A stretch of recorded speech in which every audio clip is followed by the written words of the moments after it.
Hello everyone, কেমন আছো তোমরা সবাই? আমি খুব ভালো আছি।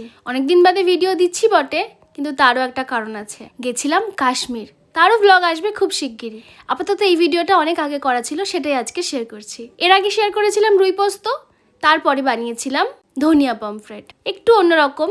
সকালবেলা বাজারে গিয়েই মনে হলো দুটো পমফ্রেট মাছ নিয়ে যাই, টেস্ট করে দেখি ধনে পাতা দিয়ে কীরকম লাগে পমফ্রেট মাছ খেতে। দোকান থেকেই খুব সুন্দরভাবে কেটে দিয়েছিল। বাড়িতে এসে ভালো করে ধুয়ে শুরু করে দিলাম রান্না। প্রথমেই মাছটাকে ভালো করে নুন হলুদ দিয়ে মাখিয়ে রেখে দিয়েছিলাম। তার আগে মাছটাকে একটু চিড়ে নিয়েছিলাম। তারপরে মিক্সার গ্রাইন্ডারে একটা পেস্ট বানিয়ে নিলাম।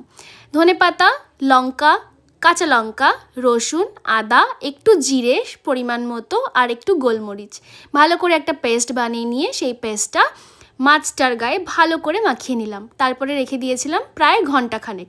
তোমরা আধা ঘন্টাও রাখতে পারো আর সঙ্গে সঙ্গে রান্না করতেও পারো, কিন্তু টেস্টের হয়তো একটু ডিফারেন্স হতেও পারে। এবার মাছটা ভেজে নিতে হবে এপিট ওপিট দুপিট বেশ ভালো করে। আর একটা জিনিস বলে দিই, হয়তো তোমরা জানতে পারো, তবুও বলে দিচ্ছি, মাছ ভাজার আগে অবশ্যই কড়াই ভালো করে গরম করতে হবে। তারপরে তেল দিয়ে তেলটাও ভালো করে গরম করতে হবে, আদারওয়াইজ মাছ কিন্তু কড়াইয়ের গায়ে লেগে যাবে আর তারপরে রান্না করতে খুব প্রবলেম।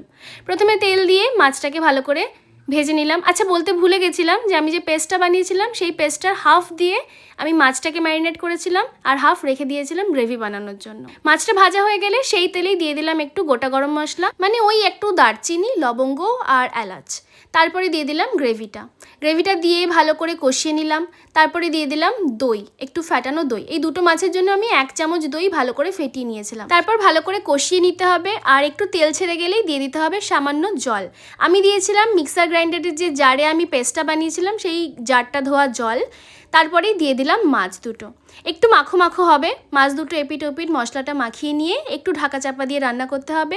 জলটা শুকিয়ে গিয়ে একটু মাখো মাখো হয়ে গেলেই নামিয়ে নাও আর গরম গরম ভাতের সাথে সার্ভ করো। শুধু খেতেও খারাপ লাগবে না।